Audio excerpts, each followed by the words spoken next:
বাংলার টেসলার দাপটে অতিষ্ঠ ঢাকাবাসী। এরা যেন লাগাম ছাড়া গরুর পাল, কখন কাকে গুঁতো দিচ্ছে তার ঠিক নেই। একটা সময় অলিগলিতে চললেও এখন এসব টেসলা দাপিয়ে বেড়াচ্ছে রাজধানীর প্রধান সড়কগুলোতে, পাল্লা দিয়ে চলছে বাস ট্রাকের সঙ্গে, এমনকি কোথাও কোথাও ফ্লাইওভারেও উঠে পড়ছে। সুযোগ পেলেই ছুটছে উল্টো পথে। ইউটার্ন বলে যে কিছু একটা আছে এরা বোধহয় জানেই না। সুইচ টিপলেই অটোরিকশা দৌড় দেয় বিপরীত রাস্তায়। ট্রাফিক পুলিশ প্রশাসন এদের দাপটে অসহায়, কোনোভাবেই সামলাতে পারছে না এইসব বেপরোয়া ব্যাটারি চালিত অটোরিকশাকে। দেশি রিকশার বডি আর চায়না ব্যাটারি জোড়া লাগিয়ে 2 দিনেই তৈরি হচ্ছে বাংলার টেসলা। সরাসরি বৈদ্যুতিক খুঁটির তার থেকে বিশেষ পদ্ধতিতে চার্জ দেওয়া হয় এসব অটোরিকশা। এজন্যই বুঝি এদের অনেক জোশ, আর এই জোশের ধাক্কায় রাস্তাঘাটে কত মানুষকে যে উড়িয়ে দিচ্ছে তার অঙ্ক করতে গেলে নতুন হিসাবের খাতা খুলতে হবে। বাংলার টেসলায় চড়লে মানুষ এখন প্রতি মুহূর্তে দোয়া দুরুদ পড়েন, যাক অন্তত এদের কারণে মানুষের ঈমান আমল বাড়ছে। কিন্তু এই যে চলতে চলতে যাত্রীদের হঠাৎ আকাশে উড়িয়ে দেওয়ার ব্যাপারটা, এটার কি যুক্তি?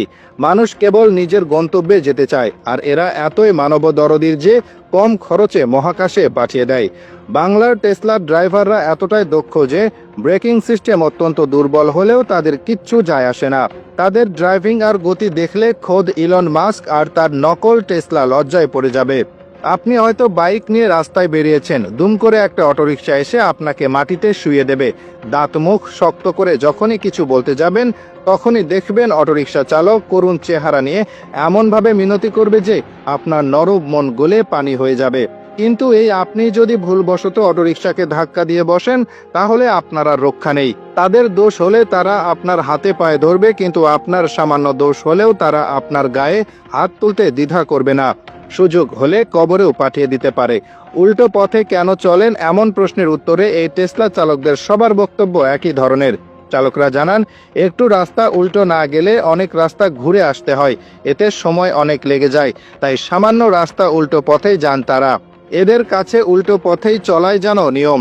বেশি কিছু বলতে গেলে আপনাকে পাল্টা ধমক দিয়ে বলবে, উল্টা চললে সমস্যা কি, সবাই চলে আমিও চলবো, আপনার কি? দুর্ঘটনা হইলে আমার হইব, যান নিজের কাজে যান। এরকম জবাবের পর আর কিছু বলার থাকে না। সাধারণ মানুষের মতো ওদিকে ট্রাফিক সার্জনরাও অনেক সময় মানবিক বিবেচনা করে ছেড়ে দেন। এদের কর্মকাণ্ডে ট্রাফিক পুলিশরাও অসহায়। তাদের ভাষ্য মতে কতজনকে ধরে বেঁধে নিয়ন্ত্রণ করা যায়। এদিকে এদের বেপরোয়া চলাফেরা, অন্যদিকে সচেতনতার অভাব। কাউকে ধরলে এরা দলবদ্ধ হয়ে এসে ছাড়িয়ে নিয়ে যায়। সে সময় আমাদের কিছু করার থাকে না। দেশবাসী রিকশা চেঞ্জের দাপট দেখেছে, এবার টেসলার ক্ষমতা দেখতে হচ্ছে।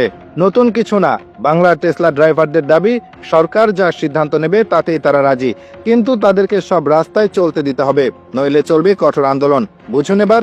সাধারণত প্রযুক্তি শিল্প দেশে দেশে নিয়ে আসে নতুন সম্ভাবনা, আর বাংলার টেসলা শিল্প দেশে নিয়ে এসেছে নতুন দুর্ভোগ।